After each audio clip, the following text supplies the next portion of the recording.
자, 우리 시편 1편 보도록 하겠습니다. 시편 1편 1절부터 6절. 오늘도 말씀 붙드시고 생명의 삶을 사시기 바랍니다. 네, 시편 1절부터 6절까지입니다. 우리 제가 한 절, 여러분이 한 절 교독하도록 하겠습니다. 시편 1편 1절부터 6절. 복 있는 사람은 악인들의 꾀를 따르지 아니하며 죄인들의 길에 서지 아니하며 오만한 자들의 자리에 앉지 아니하고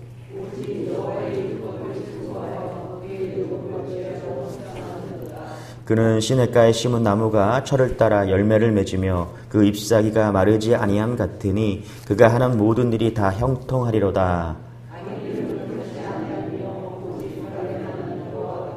그러므로 악인들은 심판을 견디지 못하며 죄인들이 의인들의 모임에 들지 못하리로다.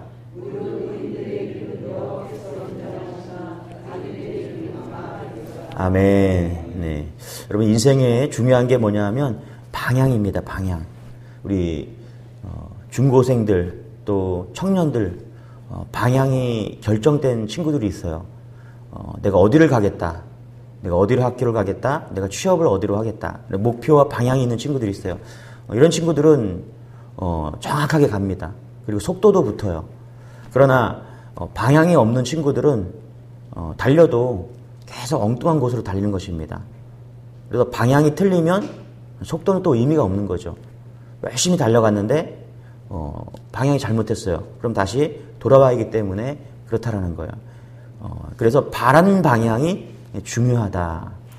여러분, 이것을 이제 신학에서는 두길 신학이라고 그래요. 두길 신학. Two-way theology. 두길 신학.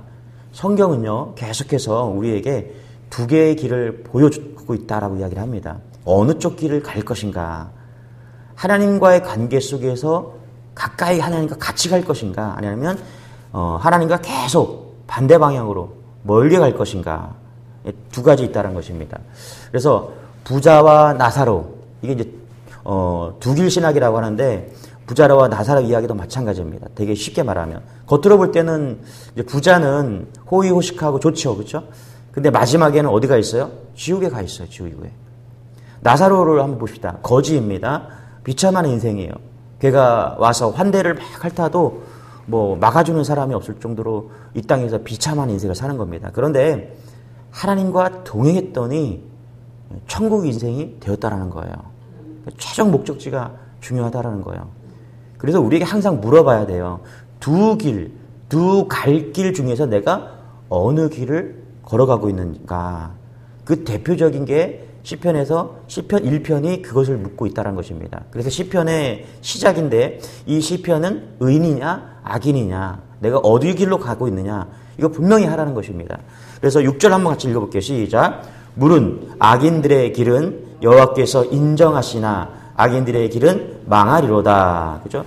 6절을 보니까 의인과 죄인이 있다, 의인과 악인이 있다라는 거예요. 두 길인 거죠. 두 길이 있다라는 거예요. 무릇 의인의 길은 여호와께서 인정하시지만 악인들의 길은 망한다. 여러분, 그럼 어디로 가야 되겠어요, 우리가? 그렇죠? 의의 길로 가야 되겠죠, 그렇죠? 망하는 길이 아니라 결국 하나님께 가는 길을 가야 되겠죠. 그래서 우리가 의인이 되어야 되는데 여기서 의인이라고 하는 것은 뭘까? 성경에서 의인은 착한 일을 많이 하고 그런 거 의인이 아닙니다, 여러분. 의인과 악인이 갈라지게 되는 기준이 뭐냐 하면 말씀이라는 거예요, 말씀. 내가 나쁜지, 내가 좋은 사람인지, 그게 아니라 성경에서의 의인은 뭐냐면 말씀에 대한 태도, 의인과 악인을 구분한다라는 것입니다. 그래서 2절입니다. 같이 한번 읽어볼게요. 시작. 오직 여호와의 율법을 즐거워하여 그의 율법을 주야로 묵상하는도다. 그러니까 의인이 뭐예요? 2절에서 나와 있는데 의인은 여호와의 율법을 즐거워하여 그의 율법을 주야로 묵상하는도다. 그러니까 하나님의 말씀을 붙들고 살면 그 사람이 의인이다라는 것입니다. 그러니까 악인은 나쁜 짓 하는 게 아니에요. 그냥 말씀을 멀리하면 그 사람의 길이 악한 길로 간다라는 것입니다. 그래서 여러분, 우리가 날마다 말씀을 붙들어야 되는 이유가 여기에 있는 거예요. 말씀을 알아가야 되는 이유가 여기 있는 것입니다.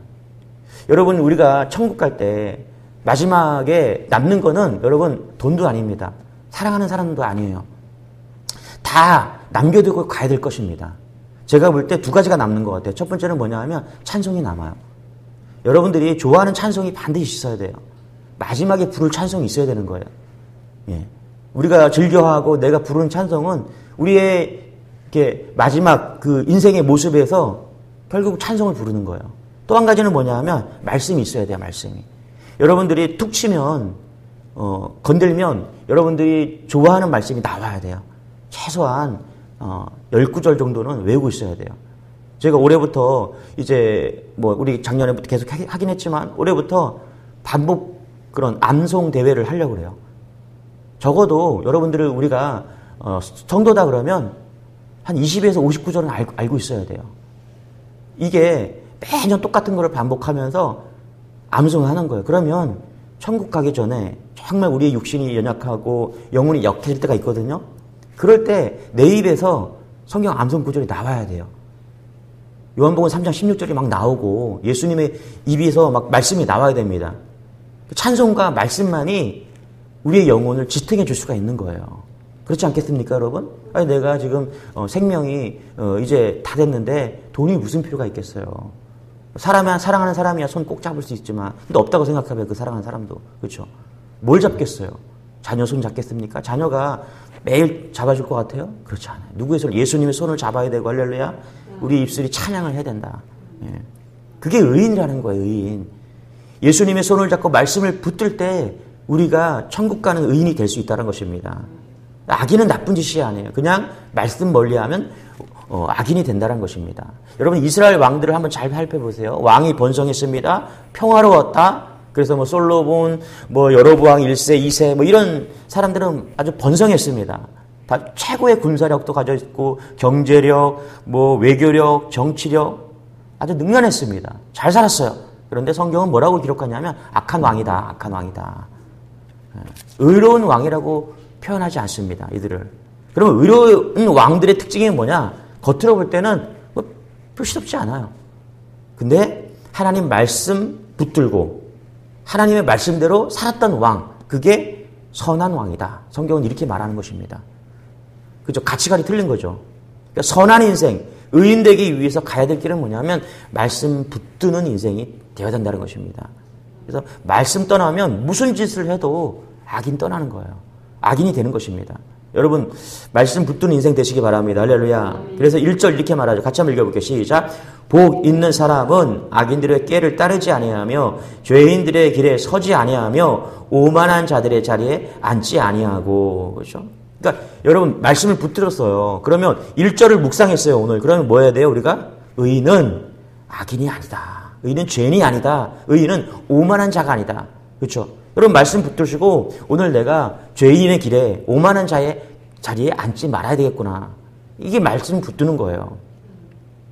악인은 꾀를 쫓는 사람인데 내가 꾀를 쫓지 말아야 되겠구나. 복 있는 사람이 되어야 되겠구나. 그렇죠? 이게 말씀이 붙드는 것입니다. 다시 말하면 말씀은 의인은 말씀이 기준이 된다. 반대로 악인은 뭐가 된다? 꾀가 기준이 된다. 자기 꾀가 뭐예요? 꾀가 자기 생각이잖아요. 그죠? 꾀. 의인은 말씀 따라 살지만 악인은 꾀를 따라 살아간다. 자기 생각, 자기 머리, 자기 얄팍한 생각. 이게 악인의 모습이라는 것입니다. 근데 잘 보세요, 여러분. 이게 되게 중요한데 자기 꾀는 아침 저녁으로 계속 바뀌잖아요. 그렇죠? 우리의 생각이 계속 바뀌잖아요. 그렇죠?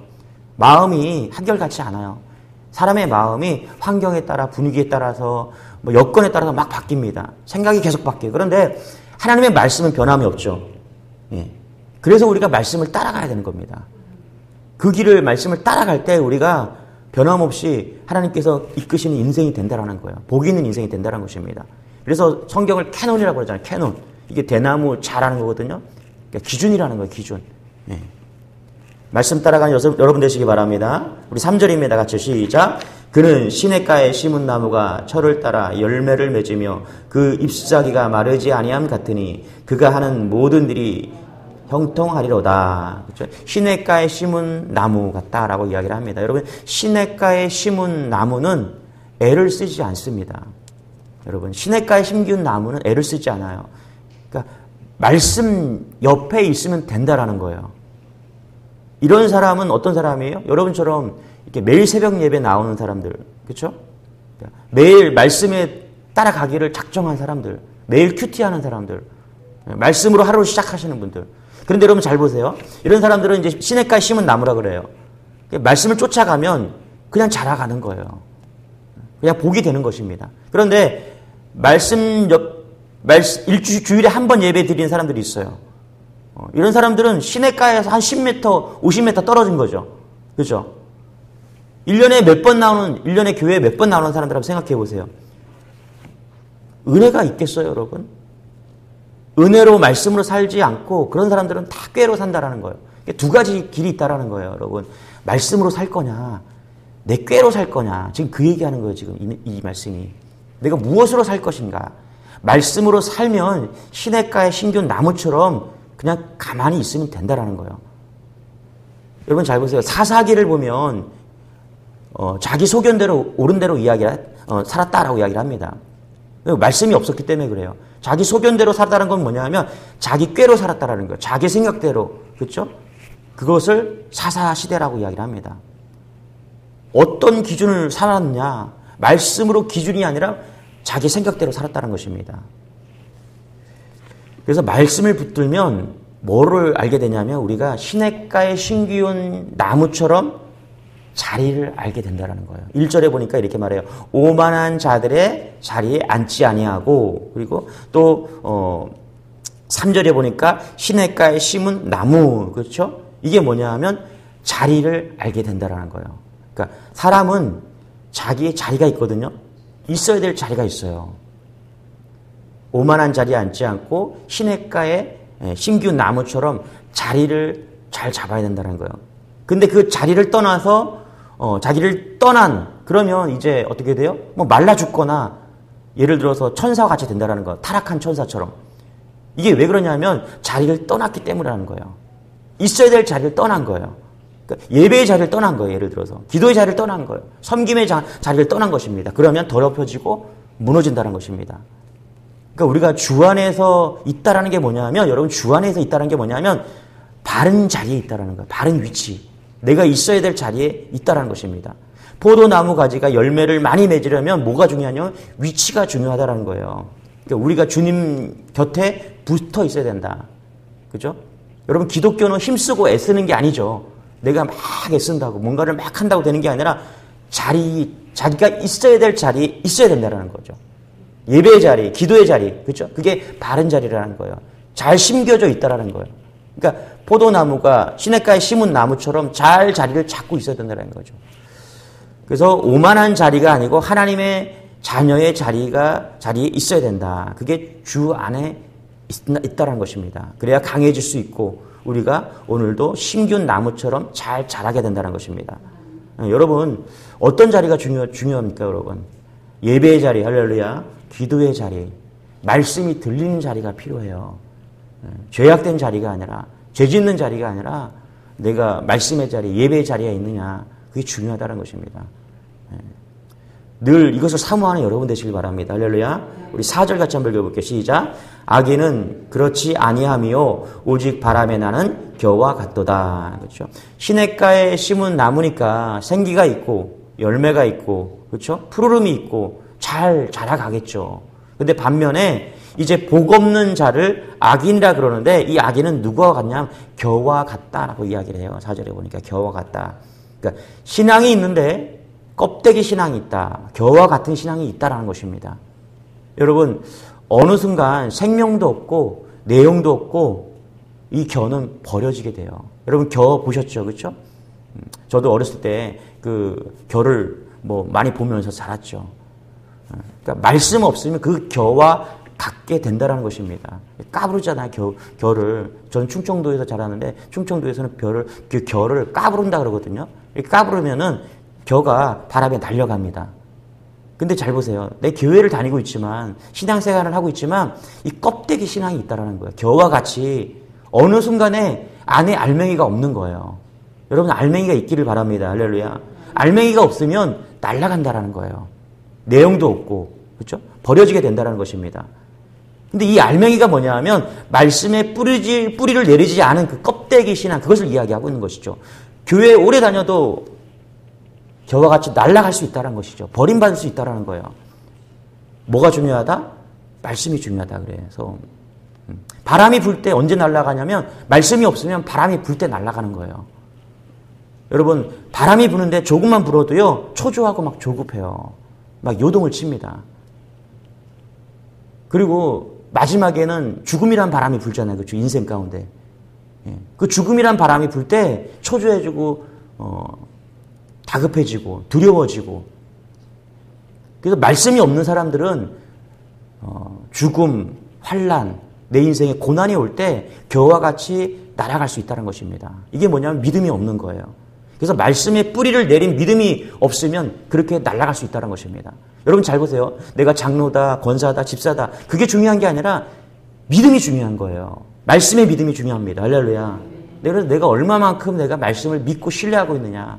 목사를 믿는 게 아니죠. 그렇죠?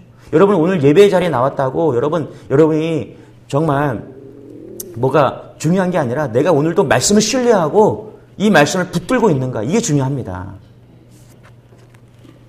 그런데 잘 심기운 나무는 어때요? 바람이 불어도 뿌리가 있기 때문에 견디는 거예요. 초조함이 없고요.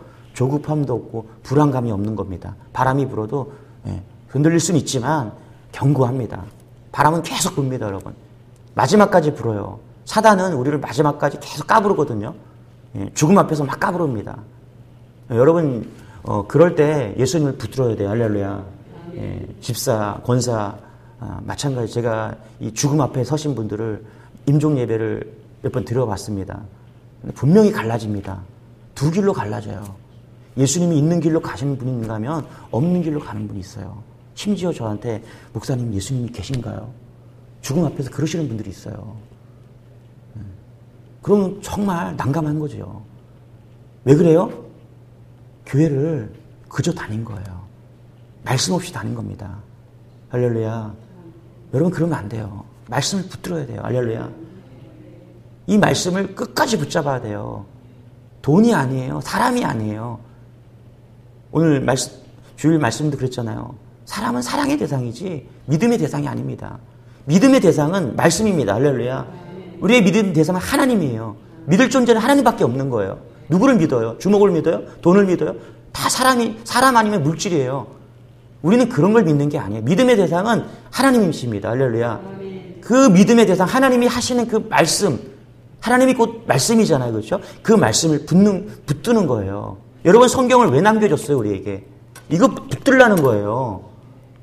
이 성경을 외우고 붙들라는 거예요. 맞죠? 할렐루야. 여러분이 천국 갈 때 내가 붙들어야 될 말씀이 있어야 돼요. 기억나는 말씀이 있어야 되고. 그죠? 네. 중요하다 이게. 그럴 때 우리가 겨와 같이 버려지지 않는 그런 인생이 된다는 것입니다. 그래서 5절에 보면 악인들은 심판을 견디지 못하며 죄인들이 의인들의 모임에 들어가지 못한대요. 근데 이렇게 결론 짓는 게 뭐냐 하면 말씀이다라는 거예요. 말씀을 붙들고 있어야지 내가 하나님께 붙들는 인생이 된다. 그렇죠? 겨와 같이 날아가는 인생이 아니라 하나님께 잘 심기운 나무처럼 그렇게 잘 자라게 된다. 여러분 말씀을 붙드는 게 부흥입니다. 할렐루야. 말씀을 붙드는 것이 여러분의 인생에서 가장 잘한 것입니다. 왜 말씀을 붙드는 인생이 잘한 인생이냐? 그것이 우리를 견고하게 만들어주기 때문에 그래요. 다 무너집니다. 여러분. 우리 이 땅에서 다 무너집니다. 오직 하나님만이 하나님 말씀만이 무너지지 않고 견고하게 서 있다는 사실을 잊지 않는 여러분 되시길 바랍니다. 할렐루야. 그래서 말씀을 붙드세요.